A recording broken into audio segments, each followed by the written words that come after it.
Hello दोस्तों, तो कैसे हो आप सभी लोग। उम्मीद है कि आप सभी बच्चे बहुत ही अच्छे होंगे।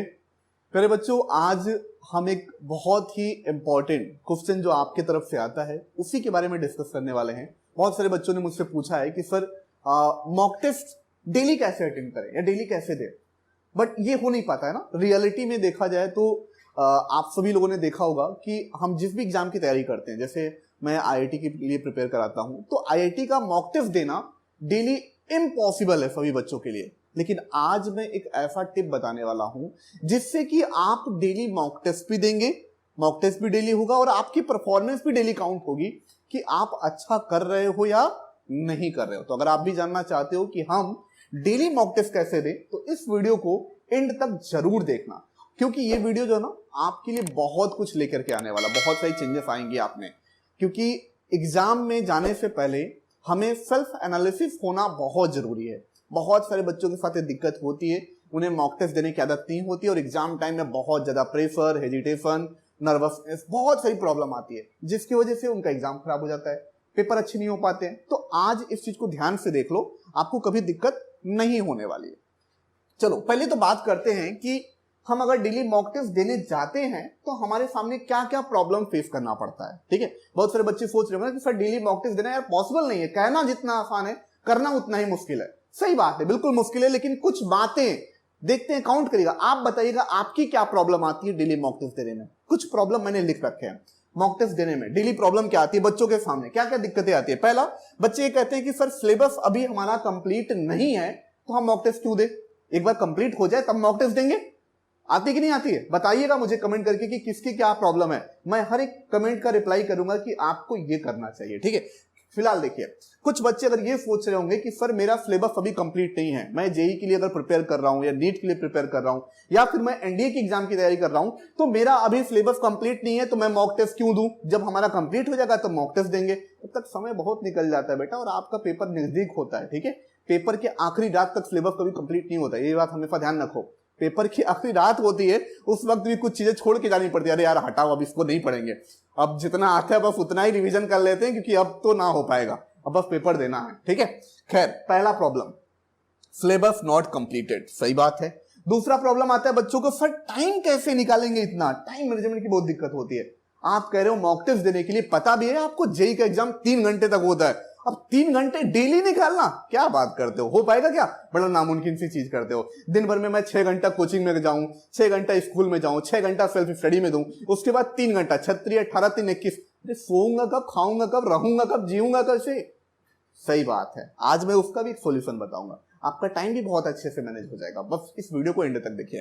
जो तीसरी सबसे बड़ी प्रॉब्लम आती है कि चलो सर मैं सिलेबस नहीं कंप्लीट है, टाइम कैसे कैसे करके मैनेज कर लिया, बाद में जब पेपर देता हूं ना और नंबर कम आते हैं तो बड़ी डिमोटिवेशन होती है, फिर मन करता है यार रहने दो यार, टाइम बर्बाद कर दिया मैंने, अब पहले पूरा तैयार कर लूंगा फिर ही पेपर दूंगा। होती कि नहीं होती है, बिल्कुल होती होगी आप लोगों के साथ। और अगर ये तीनों में से कोई भी प्रॉब्लम आपके साथ होती है तो हमारी इस वीडियो को देखिए, इसमें मैंने बहुत अच्छा सॉल्यूशन बताया है जिससे आपकी तीनों प्रॉब्लम एक झटके से सॉल्व हो जाएगी। ठीक है, चलो इसके लिए पहले मैं अब छोटा सा एक एग्जांपल लेता हूं आपके लिए। ठीक है, जैसे मैं जेई के लिए प्रिपेयर कराता हूं बच्चों के लिए, तो जेई के लिए मैं एक एग्जांपल लेता हूं।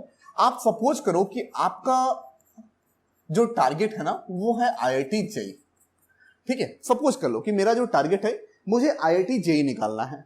अब आईआईटी जेई निकालने के लिए कौन कौन से बच्चे जो मेजर पार्ट जिन्हें मॉक टेस्ट देना चाहिए उनकी मैं बात करूं। अगर आप 9th में हो या 10th में हो तो भैया मॉक टेस्ट मत दो, पहले पूरा सिलेबस कवर कर लो। ठीक है, यानी 11th 12th एटलीस्ट एक बार पढ़ लो, बोर्ड लेवल ही पढ़ लो लेकिन पढ़ लो। ठीक है, लेकिन अगर आप क्लास 11th में हो या फिर आप क्लास 12th में हो, मतलब अपीयरिंग बात कर रहे हैं, या फिर आप क्लास 13 यानी कि क्लास 11 12 पास हो चुके हो और आप ड्रॉपर बन चुके हो यानी कि क्लास 13 के स्टूडेंट हो, तो आप तीनों लोग मेरी बात को बड़ी ध्यान से समझिए, तीनों क्लास के बच्चे ध्यान से समझे क्योंकि बहुत इंपॉर्टेंट सी बात बताने वाला हूं। तो आपके सामने क्या होता है, आप क्या करते हो, आईआईटी के लिए तैयारी करते हो तो आपका जो मेजर सब्जेक्ट होता है वो होता है फिजिक्स, केमिस्ट्री और मैथ्स। अगर मैं बात करूं एग्जाम पैटर्न की तो एग्जाम में 25 क्वेश्चन आते हैं, कुल टोटल आते हैं 75 क्वेश्चन और टाइमिंग होती है 3 आवर्स की। अब 75 क्वेश्चन 3 घंटे देना, और मैं 11th क्लास का बच्चा हूं, मैं तो अटेंड नहीं करूंगा सर। क्यों नहीं करूंगा, क्योंकि अभी 12th पढ़ा ही नहीं है, क्यों अटेंड करने जाए, 12th पढ़ा नहीं तो अटेंड क्यों करें। 13 वाले कहेंगे यार 11th 12th पढ़ा तो था हमने लेकिन सब भूल गया, एक बार जब तक हमारा कंप्लीट रिवीजन नहीं होगा तब तक तो हम पढ़ेंगे नहीं।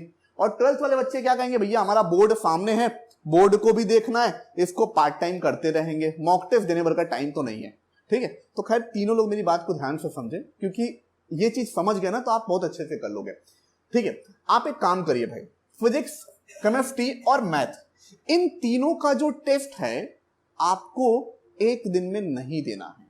जी हाँ, बिल्कुल सही सुना आपने कि आपको एक दिन में एक टाइम पे कभी नहीं देना है, क्योंकि आप जब भी दोगे ना तो आपके साथ दिक्कत होगी। क्यों? हो सकता है कि कोई बच्चा मैथ्स में अच्छा है, हो सकता है कोई बच्चा फिजिक्स में अच्छा है, या कोई बच्चा केमिस्ट्री में अच्छा है, लेकिन जब तीनों का पेपर देगा ना तो एक का पेपर तो पूरा हो सकता है दे देगा, 2-4 क्वेश्चन कर लेगा, लेकिन पूरा करते करते या तो बोर हो जाएगा, या तो टाइम गड़बड़ हो जाएगा, या 3 घंटे बैठे बैठे वो दिमाग खराब हो जाएगा, या फिर कहोगे भैया अब तो ना दे पाएंगे हम, मेरे से उतना 3 घंटा बैठा नहीं जाता, अब पढ़ लेंगे। लेकिन सुनो, अगर आप 11th में हो, मैं हर एक बच्चे के लिए प्रॉब्लम बताता हूं, अगर आप 11th में हो, क्या आपने 2 चैप्टर भी पढ़ा है? क्या आपने 3 चैप्टर भी पढ़ा है? क्या एक तो पढ़ा होगा ना एटलीस्ट? हाँ है ना, पढ़ा तो होगा, कुछ ना कुछ तो पढ़ा होगा। तो आप पहले ना या तो एक दिन फिजिक्स का दो, एक दिन केमिस्ट्री का दो और एक दिन मैथ का दो, हर दिन एक ही देना है। आज जैसे मान लो कल मंडे है, हमें कल फिजिक्स का देना है, परसों केमिस्ट्री का देना है, फिर मैथ का देना है, और हर दिन एनालिसिस करना है अपनी चीजों को। कैसे? जैसे आपने अगर मान लो फिजिक्स का दिया तो फिजिक्स के कुल टोटल 25 क्वेश्चन है, ठीक है, तो आप 25 में बिल्कुल वही क्वेश्चन टिक करो जो आपको आते हैं, जो आपको फर्जी लगते हैं, जिनको आपको नहीं आता आप उनको टिक ही मत करो ही नहीं। मतलब अगर 25 में से देखो मुझे रियलिटी में कितने आते हैं, क्या 2 क्वेश्चन भी आते हैं, क्या 1 क्वेश्चन भी आते हैं, या एक भी नहीं आता है? एक बार एनालिसिस तो करो सेल्फ अभी कि जो मैं पढ़ रहा हूं ये सही जा रहा है या गलत जा रहा है, जितना पढ़ा हूं वो सही है या नहीं सही है। ठीक है, ऐसे आप 12th में हो तो आप भी ऐसे ही करो, या तो एक चैप्टर का देखो, पहले फिजिक्स का देखो, फिर केमिस्ट्री का देखो, फिर मैथ का देखो। ठीक है, इसका एक प्लान बना के दिखाता हूं, मैं एक प्लान दिखाता हूं। ये देखिए, ये एक वीकली टेस्ट प्लानर मैंने बना रखा है। कैसे करेंगे ध्यान देखिए। आपने डेट लिखा, आपने जैसे सपोज करो कल डेट है 27, आपने 27 का डेट लिखा, ठीक है, 27। इसी तरीके से 28, 29, फिर 30, फिर 31, फिर 1, फिर 2। अब आपने डेट तो लिख लिया, अब आपने 27 को आपने दिया मैथ्स में कुल total number of attending question, यानी कितने क्वेश्चन आपने अटेंड किया सेल्फ। ये बात ध्यान रखना बेटा, बहुत इंपॉर्टेंट बात बोल रहा हूं कि आप गलत क्वेश्चन बिल्कुल अटेंड नहीं करेंगे, यानी कि आप तुक्का नहीं लगाएंगे। अभी से वो आदत डाल लो, तुक्का लगाओगे तो बिल्कुल गड्ढे में जाओगे, तुक्का नहीं लगाओगे। जो आता है वही टिक करेंगे, नहीं आता तो नहीं करेंगे।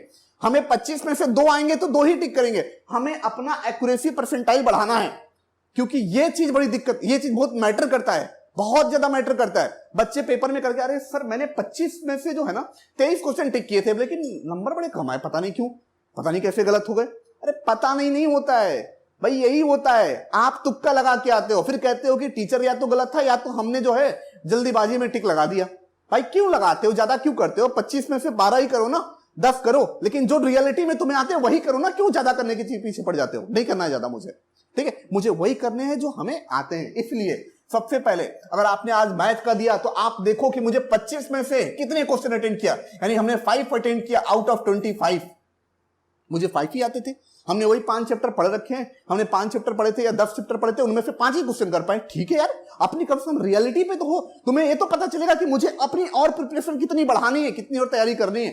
लेकिन तुम अगर तुक्का लगा दोगे तो तुम्हें कभी जान नहीं पाओगे कि तुम कितने पानी में थे। तुक्के में भी हो सकता है 2-4 सही हो जाए, तुम्हें कहां से पता चलेगा कि तुम सही थे या गलत थे? इसलिए नो तुक्का, ठीक है, नो तुक्का, ठीक है। दूसरा, अगर आपने 5 सही किए, यानी 5 क्वेश्चन आपने अटेंड किए, तो आपको यह देखना है कि इन 5 में से आपके कितने सही थे। आपके 3 सही हैं, 4 सही हैं, या 2 सही हैं, 1 भी नहीं है। यानी कि ये आपको बताएगा कि आपकी एक्यूरेसी कितनी जा रही है। अगर आप 5 क्वेश्चन कर रहे हो सिंसियरिटी और समझदारी के साथ, तो आपके 5 में से 4 सही हो रहे हैं, या 5 हो रहे हैं, या 3 हो रहे हैं। यानी अगर आपको ये घट रहा है, यानी कि आपकी एक्यूरेसी भी गड़बड़ है। एक्यूरेसी को भी बढ़ाना पड़ेगा। एक्यूरेसी तभी बढ़ेगा जब आप पर डे इस चीज को फॉलो करेंगे, ठीक है। फिर तीसरा क्या हो गया कि अगर आपने 3 ही से, तो मार्क्स कितने आए, यानी कि अगर हमारे पास 100 मार्क्स का पेपर था, अगर 3 सही है तो 12 ही मार्क्स आए, ठीक। एक्यूरेसी परसेंटाइल कैसे निकालते हैं? उसको निकालने का तरीका होता है कि हमारे कितने करेक्ट थे और कितने हमने अटेंड किए थे, 5 अटेंड किए थे, 5 में से 3 करेक्ट हैं, इनटू 100 ये हमारी एक्यूरेसी परसेंटाइल बताएगा। और यही परसेंटाइल आपके काम आता है, ये ध्यान रखना, एक्यूरेसी परसेंटाइल। तो ये चीज हम करेंगे हर दिन। हमारे लिए 3 घंटा मुमकिन नहीं था निकालना, लेकिन हमारे लिए 1 घंटा मुमकिन है। हम 1 घंटे में भी पूरा कहां कह रहा हूं करने के लिए, हम तो यही कह रहे हैं ना कि 1 घंटे में उन्हीं क्वेश्चन को करो जितना आते हैं। अगर आपको आधे घंटे में आने वाले क्वेश्चन हो जाते हैं खत्म, तो क्यों 1 घंटा बैठे रहोगे भाई? अगर आपको 10 मिनट में ही जो आते हैं वो खत्म हो गए, तो क्यों 1 घंटा बैठे रहोगे? आप वही करो जो आता है। आप बात समझ रहे हो ना मेरी? आप उतना ही करो जितना आता है, उससे ज्यादा नहीं करना है।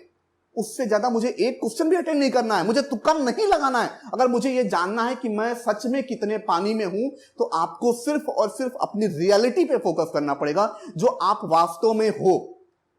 क्योंकि बहुत सारे बच्चों को अपनी रियलिटी नहीं पता होती है और क्लास 12th निकलते कहते कि अरे मैं तो आईआईटी की तैयारी करूंगा तो आईआईटी निकाल लूंगा। ऐसे नहीं होता है बेटा, आईआईटी की तैयारी करने से आईआईटी नहीं निकाल लोगे जब खुद को ना पता हुआ। किसी पड़ोसी ने कहा बेटा पढ़ने में बड़े अच्छे हो तुम यार, तुम तो आईआईटी निकाल लोगे। अब तो देखो मेरा कॉन्फिडेंस हाई हो गया, मैं तो कल से आईआईटी की तैयारी करूंगा। ये तो गड़बड़ हो जाएगा ना यार, तुम्हें खुद को नहीं पता है। खुद को नहीं पता है कि तुम रियलिटी में क्या हो। कहने पे चले गए चने पे। 2 दोस्त चले गए पढ़ने के लिए, तुम भी उन्हीं के साथ चले गए। ठीक है, तुम्हें खुद तो पता नहीं था कि तुम रियलिटी में क्या हो, और ये तुम्हें ही लॉस कराता है। तुम्हारा समय, तुम्हारा पैसा, तुम्हारा फ्यूचर, सब कुछ लॉस हो जाएगा बेटा। इसलिए जरूरी यह है कि हम अपने जो भी चीज की तैयारी कर रहे हैं, चाहे जिस चीज की भी पढ़ाई कर रहे हैं, उसका एनालिसिस डेली करें। अब एक चीज और ध्यान दीजिएगा, ठीक, आपने आज मैथ को दिया, कल फिजिक्स को दिया, परसों केमिस्ट्री को दिया, 1-1 घंटा दिया। अब आपको यह पता चलेगा यहां पे मार्क्स देखने के बाद, एक्यूरेसी परसेंटाइल देखने के बाद, कि हम रियलिटी में किस में ज्यादा वीक हैं। हम मैथ्स में हैं, कम फिजिक्स में है, या फिर केमिस्ट्री में है, किस में है। आप हर हफ्ते प्लान बनाओ, यानी 1 हफ्ते का एक चार्ट बनाओ। 1 महीने करके देखोगे ना, पहले एक चीज मैं बता देता हूं, जब आप फर्स्ट टाइम सिंसियरली आप पेपर दोगे ना, तो आपके नंबर घटते जाएंगे, लेकिन जिस टाइम वो बढ़ना शुरू होंगे ना, तो इतनी तेजी से बढ़ेंगे कि आप रोक नहीं पाओगे। आप अगर हो सकता है कि आज पहले दिन पेपर दो, हो सकता है 5 सही हो जाए, क्योंकि पहले से गंदी आदत पड़ी हुई है तुक्का लगाने की। लेकिन जब वो खत्म हो जाएगी ना, तो आपके नंबर घटते जाएंगे। लेकिन जब आप सही करना शुरू करोगे ना, स्टेप बाय स्टेप बढ़ते जाओगे, और वो टाइम आएगा कि आप बहुत अच्छा पेपर भी दोगे, आपके मार्क्स भी अच्छे आएंगे, और आपको अंदर जो डर था, जो डिमोटिवेशन आता था, वो खत्म हो जाएगा। ठीक है, तो उम्मीद है कि आप ये बात को समझ गए होंगे कि अगर मुझे डेली मॉक टेस्ट देना है तो हमें किस रूल को फॉलो करना पड़ेगा। डेली अगर मॉक टेस्ट देना है तो हम डेली पूरे तीनों को लेकर नहीं बैठेंगे। वो कहानी याद है ना कि तीनों एक साथ करोगे तो कुछ नहीं कर पाओगे ना। ठीक है, एकता में शक्ति होती है। ऐसे ही ये फिजिक्स, केमिस्ट्री, मैथ है, तीनों को एक साथ नहीं तोड़ा जा सकता। पहले अलग अलग ब्रेक करिए, फिर उसके बाद तीनों को एक साथ ब्रेक करने की कोशिश करिए। वीक में एक बार तीनों को ब्रेक करने की कोशिश करो, संडे वाले दिन, लेकिन हर दिन एक को ब्रेक करने की कोशिश करो। पहले देखो तो सही क्या हम एक को ब्रेक कर पाते हैं कि नहीं। क्या हम मैथ्स में 25 में से 20 ला पा रहे हैं कि नहीं आ रहा है। अगर सब में 20-20 आने लगे जिस दिन, उस दिन तुम तीनों को भी जब क्रैक करने के लिए बैठोगे ना, तो तुम्हारे 15 हो जाएंगे, क्योंकि तीनों को एक साथ बैठे थे। तब उसमें बढ़ाना, पहले इंडिविजुअल बढ़ा के देखो, फिर बाद में हम इकट्ठा करेंगे। ठीक है, तो उम्मीद है कि आज का ये जो सेशन था, डेली मॉक टेस्ट कैसे दें, उसका जो मेरा एक बहुत ही प्यारा सा जो मेरा थिंक था, जो मेरा थॉट्स था, जो मेरे विचार हैं आपको इस पेपर को लेकर के कि हमें कैसे देना चाहिए, वो मैंने आपके साथ शेयर किया। फिर भी अगर कुछ छूट गया, कुछ बताना भूल गया, जो चीज आपके डाउट है वो नहीं क्लियर कर पाया हूं, तो आप मुझे कमेंट करके बताइएगा। ठीक है, मैं आपको जरूर बताऊंगा। चाहो तो आप अपने टेलीग्राम ग्रुप को ज्वाइन कर लीजिए, डिस्क्रिप्शन में आपको लिंक मिल जाएगा, वहां से भी आप जुड़ करके मुझसे पर्सनली बात कर सकते हो, अपने डाउट्स को क्लियर कर सकते हो। और अगर आपको ये वीडियो अच्छी लगी हो, पसंद आया हो, तो अपने दोस्तों के साथ जरूर शेयर करिए, जो फालतू में अपने पैसे को, अपने समय को बर्बाद कर रहे हैं। उनको पहले पता लगे कि हम एक्चुअल में क्या हैं, हमें एक चीज करना है कि नहीं करना है। ठीक है, तो प्यारे बच्चों, आज के लिए सिर्फ इतना ही। मिलते हैं अपने नेक्स्ट वीडियो में, तब तक के लिए bye bye and take care.